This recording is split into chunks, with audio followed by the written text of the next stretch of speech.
कहानियों के इस अनमोल एहसास में आप सभी का एक बार फिर से स्वागत है। आप देख रहे हैं प्यार की निशानी एपिसोड नंबर 14। आई होप आपको ये सीरीज पसंद आई। अगर पसंद आए तो प्लीज़ वीडियो को लाइक शेयर सब्सक्राइब जरूर करें।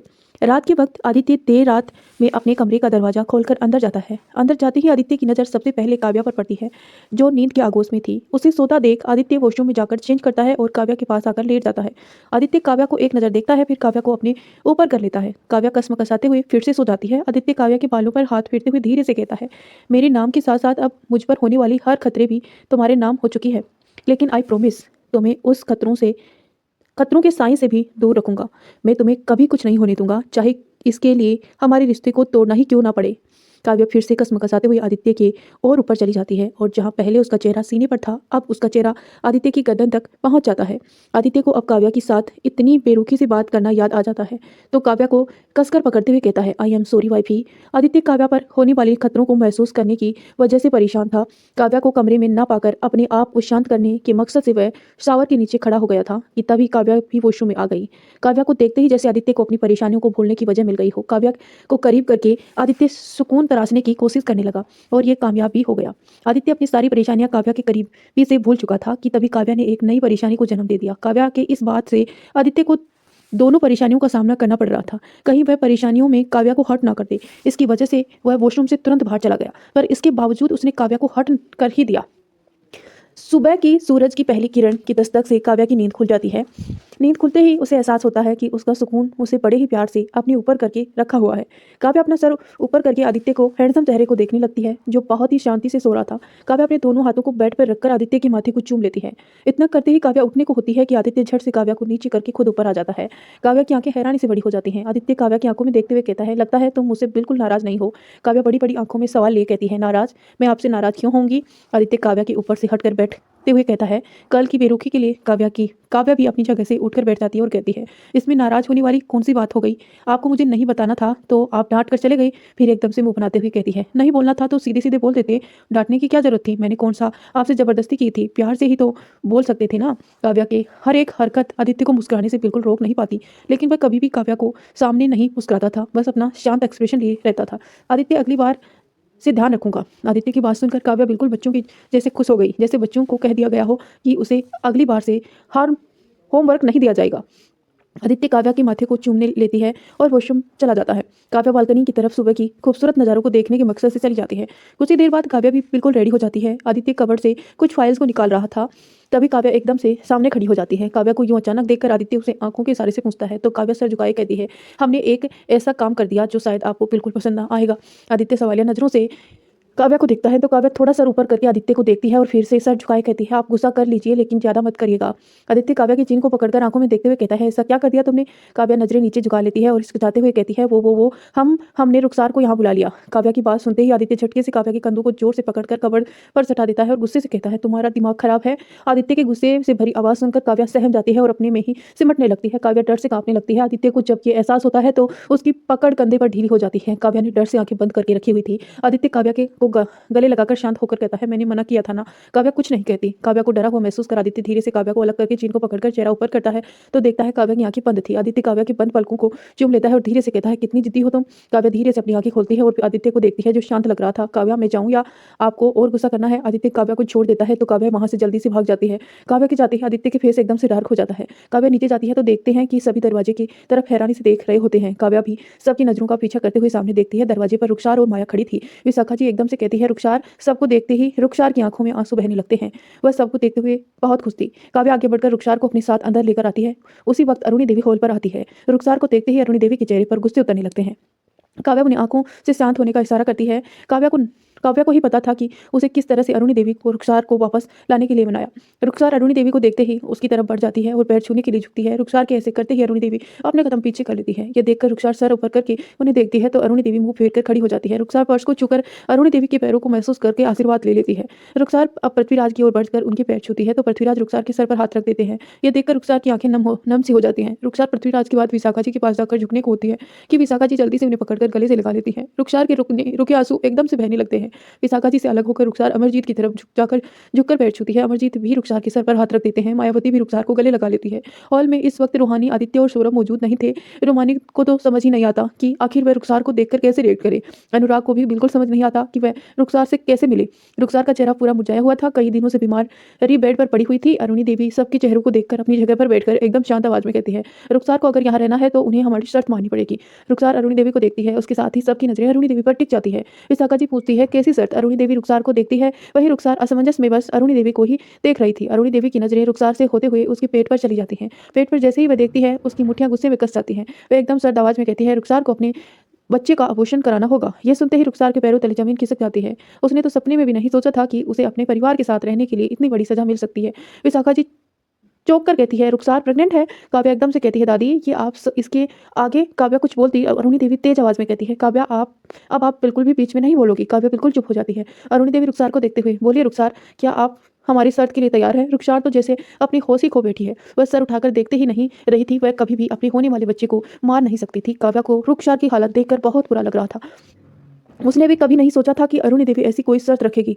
विशाखा जी रुखसार के पास बैठकर उसका हाथ पकड़ अरुणी देवी की तरफ देखकर कहती है, लेकिन माँ, इन सब में इस मासूम जान की क्या गलती है? अरुणी देवी गुस्से से कहती है, ये कोई मासूम जान नहीं है, उस हैवान का अंश है और हम अपने घर में उस हैवान के अंश को बिल्कुल बर्दाश्त नहीं करेंगे। तो बताइए रुखसार, आपको उस हैवान का अंश चाहिए या फिर अपना परिवार चाहिए? रुखसार बिल्कुल चुप रहती है। उसकी सोच की क्षमता अब बिल्कुल नहीं रह गई थी। रुखसार थोड़ी देर बाद अपनी जगह से उठकर बिना कुछ बोले बाहर जाने लगती है।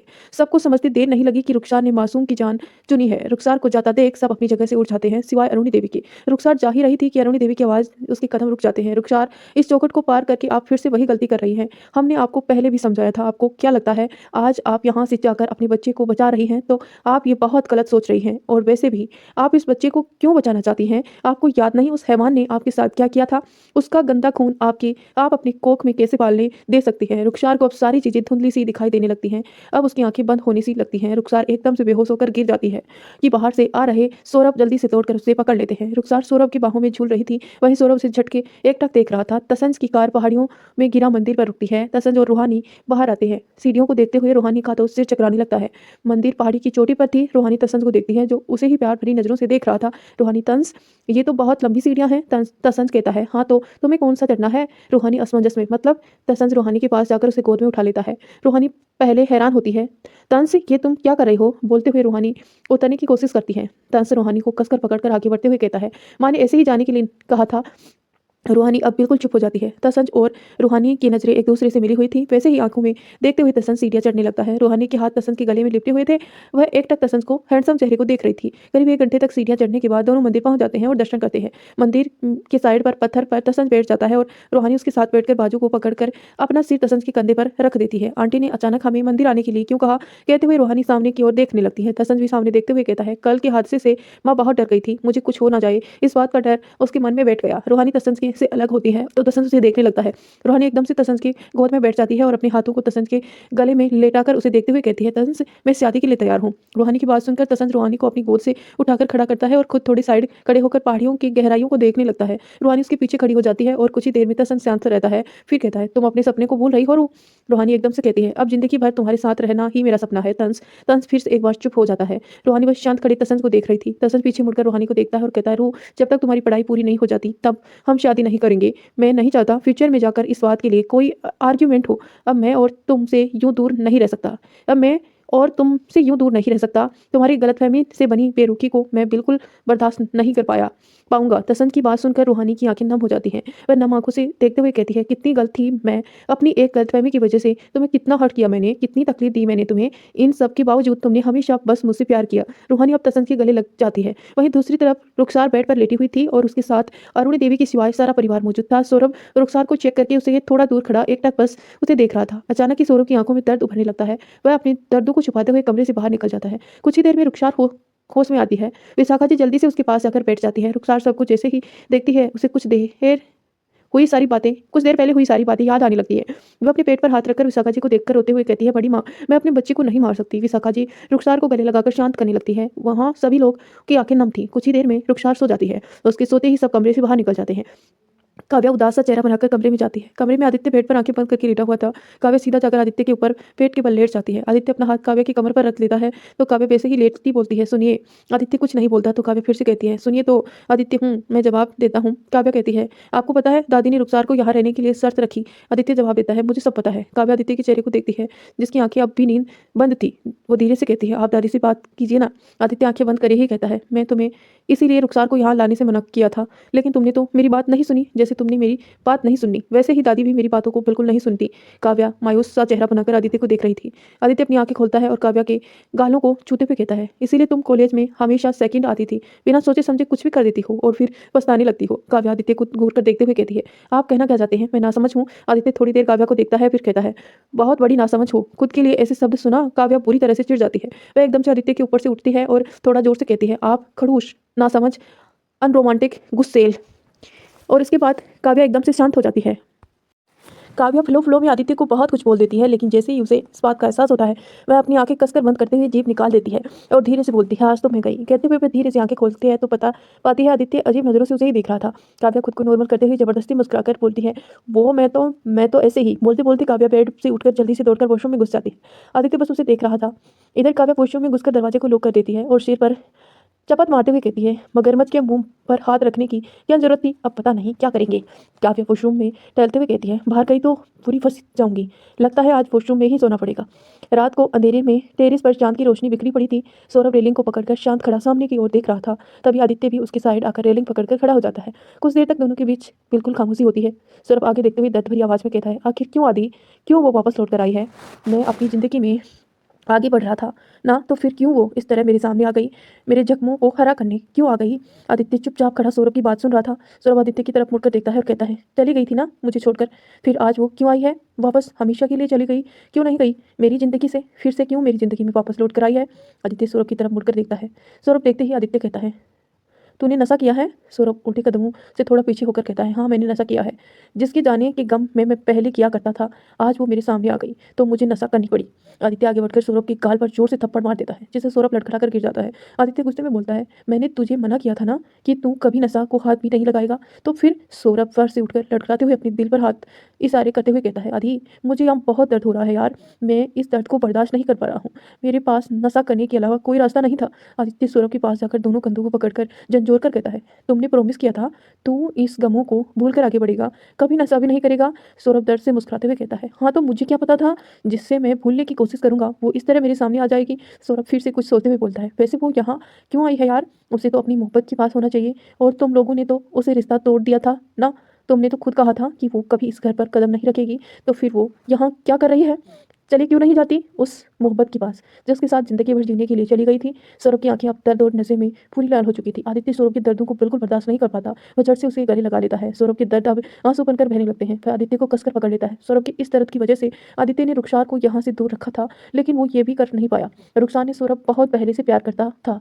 रुखसार से सौरभ बहुत पहले से प्यार करता था, लेकिन उसे कभी भी अपने प्यार का इजहार नहीं किया था। सौरभ के एहसासों के बारे में आदित्य और रॉकी को ही पता था। जब अचानक ही रुखसार ने किसी और के साथ अपनी जिंदगी की शुरू करने का फैसला किया, तब सौरभ पूरी तरह से टूट गया था। सौरभ का दिल टुकड़ों में बिखर चुका था। वह अपने दर्दों को भूलने के लिए नशा करने लगा था। उसके नशे की आदत से तबीयत दिन ब दिन बिगड़ती चली गई। आदित्य ने किसी तरह से उस नशा छुड़ा दिया था। बीते वक्त के साथ सौरभ नॉर्मल होने लगा था, लेकिन आज फिर से रुखसार के आने से सौरभ का दर्द भी वापस आ गया। जिसे वह भूलना चाहता था वह उसके सामने आकर खड़ी हो गई।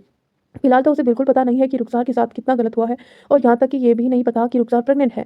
आदित्य सौरभ को कुछ रिएक्ट करता ना पाकर थोड़ा अलग होकर देखता है। सौरभ नशे की वजह से सो चुका था। आदित्य सौरभ को सारा देते हुए कमरे में ले जाता है और उसे अच्छी तरह से लेटाकर लाइट्स ऑफ कर देता है, और वह खुद टेरिस पर चला जाता है। टेरिस पर आदित्य अकेला खड़ा होकर सामने की ओर देख रहा था कि अचानक ही उसके सामने धुंधली सी यादें आने लगती हैं। करीब 8 साल का बच्चा बाहर गार्डन में पर बैठा हुआ था। उसके साथ ही उसकी उम्र का बच्चा उस थोड़ी दूरी बैठा बस उसको ही देख रहा था। वह उसे थोड़ा पास आकर बोला, आदि जब मैं बड़ा हो जाऊंगा ना, तब एक डॉक्टर बनूंगा और तुम्हारी इस बीमारी को मैं ठीक करूंगा। आदित्य शांत एक्सप्रेशन लिए सौरभ को देखता है तो सौरभ फिर से कहता है, मैं सच कह रहा हूँ, मैं तेरे लिए डॉक्टर बनकर दिखाऊंगा। बीते दिनों को याद करते हुए आदित्य सामने देखते हुए धीरे से कहता है, तूने जो कहा था वो तो तुमने कर दिया, लेकिन मैं नहीं कर पाया यार। मैंने कोशिश बहुत की थी रुखसार को तुमसे दूर रखने की, लेकिन नहीं कर पाया। मैंने तुम्हें उसी दर्द में धकेल दिया जहाँ से मैं खुद तुझे बाहर लेकर आया था। गार्डन की बेंच पर माया अकेली बैठी सोच में डूबी हुई थी कि तभी उसे अपने पास किसी के होने का एहसास होता है। तो वह साइड में देखती है, रॉकी साइड में खड़ा उसे ही देख रहा था। माया एकदम से उठ जाती है और सर झुकाए कहती है, जी सर, आपको मुझसे कुछ काम था? रॉकी शांत एक्सप्रेशन में कहता है, क्या मैं यहाँ बैठ सकता हूँ? माया बस हाँ में सिर हिला देती है। रॉकी माया को भी बैठने को कहता है तो माया कुछ दूरी बनाते हुए बैठ जाती है। रॉकी सामने देखते हुए कहता है, सोई नहीं अभी तक? माया थोड़ी देर चुप रहती है, फिर कहती है, सर मुझे देर से सोने की आदत है।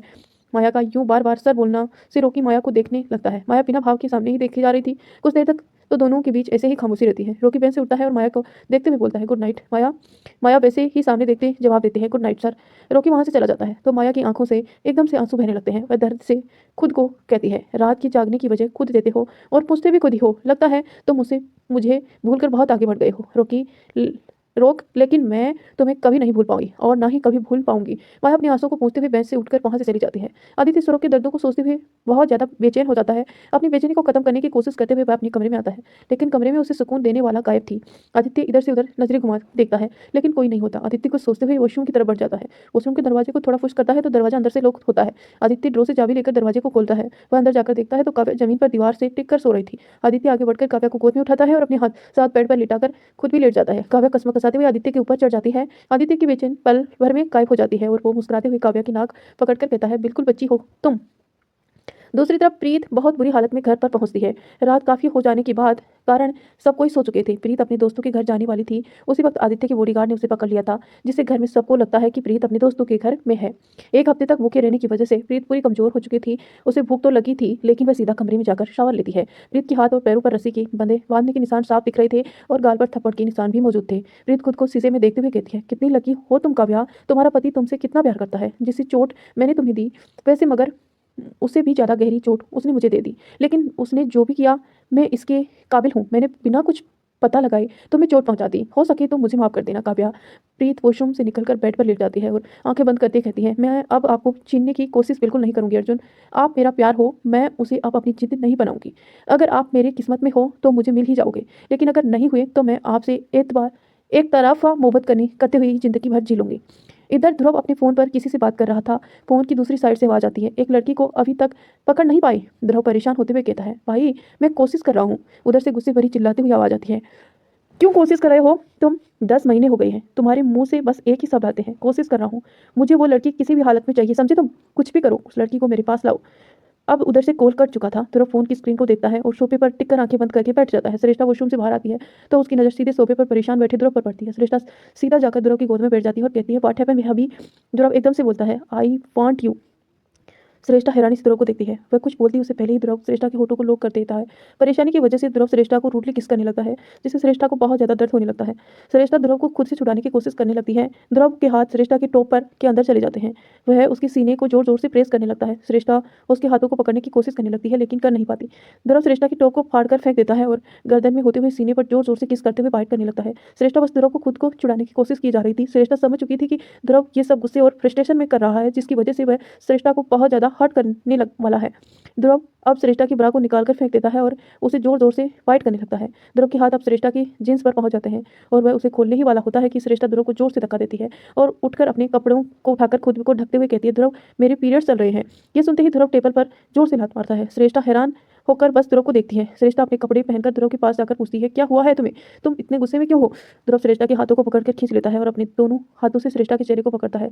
श्रेष्ठा ध्रुव के चेहरे को देखकर हैरान रह जाती है। ध्रुव की आंखों में आंसू बह रहे थे जो गालों पर आ चुके थे। ध्रुव नम आंखों से कहता है, वाइफी तुम बचाओगी ना काव्या को? प्लीज काव्या को कुछ मत होने दो, प्लीज वाइफी काव्या को बचा लो। श्रेष्ठा ध्रुव को शांत करते हुए, पहले शांत हो जाओ, बोलते हुए श्रेष्ठा ध्रुव को सोफे पर बैठती है और उसके पास बैठकर ध्रुव की आंखों में बहते आंसू को पोंछती है।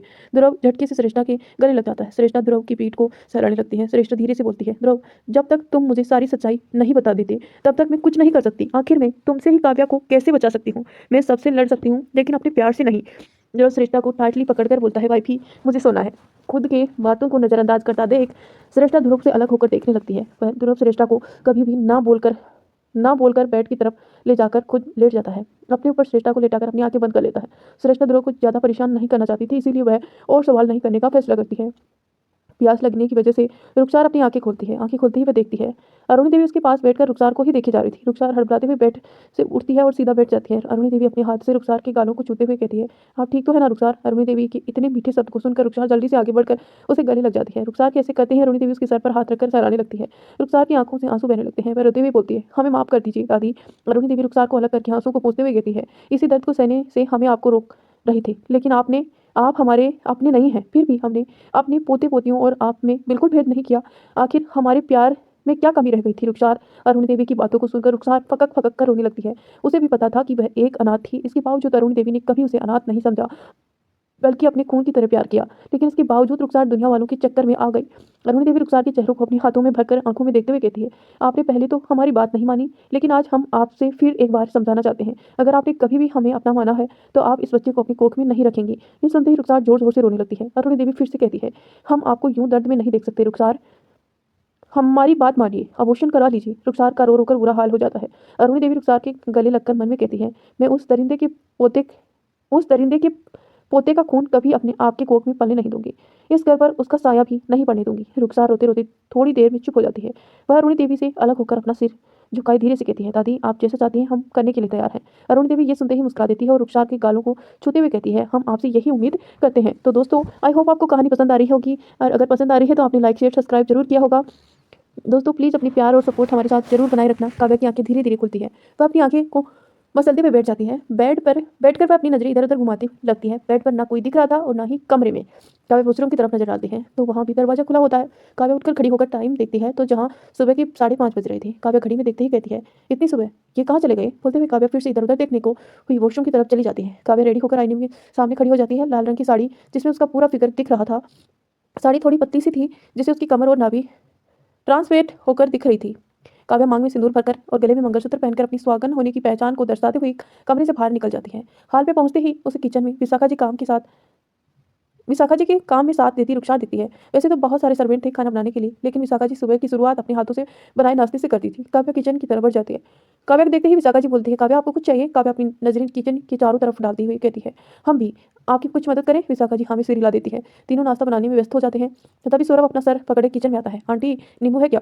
सौरभ को देखते ही विशाखा जी और काव्या की नजरें उसी पर ठहर जाती हैं। काव्या एकदम से पूछती है, आपके सर क्यों पकड़ा हुआ है? सौरभ सर उठाकर देखता है तो उसे किचन में काव्या के पीछे सोच में डूबी काम कर रही रुखसार पर पड़ती है। रुखसार को देखते ही सौरभ ठहर सा जाता है। तभी विशाखा जी गुस्से भरी आवाज में आती है, आपने कल ड्रिंक की थी? सौरभ की नजर एकदम से विशाखा जी पर पड़ती है जो उसे गुस्से से देख रही थी। विशाखा जी को भी सौरभ की तबीयत के बारे में पता था जो उसे ड्रिंक करने से खराब करने करके रखी हुई थी। सौरभ घबराहट में नाम में सिर हिला देता है।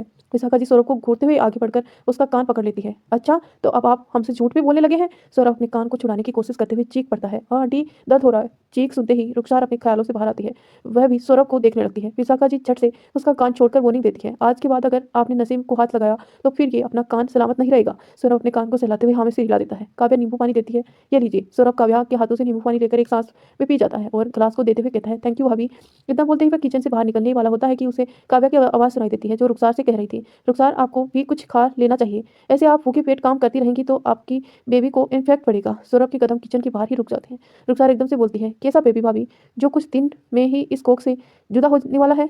यह सुनते ही विशाखा और काव्या हैरान भरी नजरों से रुखसार को देखती है। विशाखा रुखसार के पास जाकर कहती है, ये आप क्या कर रही हैं? रुखसार अपने कामों को कंटिन्यू करते हुए कहती है, पहले ही हमने दादी की बात ना मानकर मानव के साथ जिंदगी बिताने की ख्वाब देख कर बहुत बड़ी गलती कर दी, इसीलिए अब हम उस गलती को बिल्कुल नहीं दोहराएंगे। दादी जैसा चाहती है हम वैसा ही करेंगे, इस बच्चे को अबॉर्शन करवा देंगे। विशाखा जी एकदम से रुखसार को अपनी तरफ पलटती है और उसके चेहरे को देखकर कहती है, हम जानते हैं आपके साथ बहुत गलत हुआ है और ये माँ की बात ना मानकर ही क्यों हुआ है, लेकिन इन सब में इस मासूम बच्चे की क्या गलती है? ये सुनते ही रुखसार की आंखों में आंसू बहने लगते हैं। वह रोते हुए विशाखा जी के गले लगकर कहती है, आखिर क्यों बड़ी माँ, प्यार करने की मुझे इतनी बड़ी सजा क्यों मिल रही है? विशाखा जी रुखसार की पीठ को रब करने लगती है और कहती है, आपकी गलती ये नहीं थी कि आपने प्यार किया, बल्कि ये थी कि आपने गलत इंसान से प्यार किया। सौरभ किचन के बाहर खड़ा सारी बातें को सुन रहा, ये तो समझ जाता है कि मानव धोखेबाज था, लेकिन आखिर रुखसार के साथ हुआ क्या है उसे इस बात का बिल्कुल अंदाजा नहीं लग पा रहा था।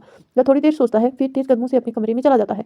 श्रेष्ठा गुम सी बालकनी में लगी झूले पर बैठी हुई थी। तभी ध्रुव वहां आता है। श्रेष्ठा को यूं देखकर ध्रुव भी झूले पर बैठ जाता है और श्रेष्ठा का हाथ पकड़ लेता है। श्रेष्ठा ध्रुव को देखने लगती है। ध्रुव श्रेष्ठा की आंखों में देखते हुए कहता है, तुम्हें मेरी और काव्या के रिश्ते के बारे में जानना है ना? श्रेष्ठा एकटक ध्रुव को देखने लगती है। ध्रुव श्रेष्ठा के हाथ छोड़कर सामने की ओर देखकर गहरी सांस लेता है और बोलना शुरू करता है। काव्या से मेरी मुलाकात 2 साल पहले एक अनाथाश्रम में हुई थी। मैं उस वक्त अनाथाश्रम के सामने एक लैंड को देखने गया था। मैं लैंड को देख ही रहा था कि मेरी नज़र एकदम से काव्या पर पड़ गई। काव्या अनाथाश्रम के बच्चों को कुछ खिला रही थी। खिलाने के वक्त उसके चेहरे पर एकदम सीरियसनेस थी। मैं थोड़ा आगे बढ़ा और वहाँ से उसे देखने लगा। उसको देखते ही पता नहीं क्यों पर मुझे एक अजीब सी बेचैनी होने लगी उससे बात करने की, लेकिन मेरे कदम मेरे साथ बिल्कुल नहीं दे रहे थे। मैं वहीं रुककर काव्या को देखने लगा। बहुत देर बाद काव्या वहाँ से चली गई। उसके जाते ही मैं भी वहाँ से चला गया। दूसरे दिन फिर से मैं वहीं पहुंचा। उस वक्त काव्या बच्चों के साथ खेल रही थी। उसकी हंसी में पूरा अनाथाश्रम जैसे खिल सा गया था। मैं तो उसकी हंसी में ही खो गया। बोलते हुए अचानक ही ध्रुव के चेहरे पर मुस्कुराहट तैर गई। वही श्रेष्ठा अचानक ध्रुव को ही देख रही थी। ध्रुव आगे बोलता है, रोज काव्या को देखना मेरी आदत सी हो गई और ये आदत एक दिन काव्या को पता चल गई। ये बोलते हुए ध्रुव उस पल में पहुंच जाता है। काव्या तेज कदमों से ध्रुव के पास जाती है और कहती है, हेलो मिस्टर, मैं कई दिनों से आपको नोटिस कर रही हूँ। आप मुझे रोज देखते रहते हैं। क्या मैं जान सकती हूँ आप मुझे ऐसे क्यों देख रहे होते हैं? ध्रुव मुस्कुराते हुए कहता है, अगर हम आपसे कहें कि हमें आपसे मोहब्बत है तो? ध्रुव के ऐसे बोलने से काव्या गुस्से में उसे घूरते हुए बोलती है, अपना ये बकवास अपने पास रखिए। ध्रुव के चेहरे पर मुस्कुराहट पड़ जाती है। वह वैसे ही मुस्कुराते हुए कहता है, हमें तो बस आपसे दोस्ती करनी है। काव्या कुछ देर तक ध्रुव को देखती है और फिर एकदम से बोलती है, लेकिन हमें आपसे कोई दोस्ती नहीं करनी। इतना बोलते ही काव्या पलट कर वहां से चली जाती है। उसे जाते देख ध्रुव बस एकटक देखता रहता है। उसके बाद ही ध्रुव फिर से काव्या को रोज देखने आया करता। काव्या के ये देखकर बहुत ज्यादा चिढ़ जाती, लेकिन बच्चों के साथ वक्त बिताते ही उसका मूड बिल्कुल ठीक हो जाता। एक दिन ऐसे ही ध्रुव काव्या को देखने जाता है तो देखता है कि काव्या कुछ लोगों से बहस कर रही थी।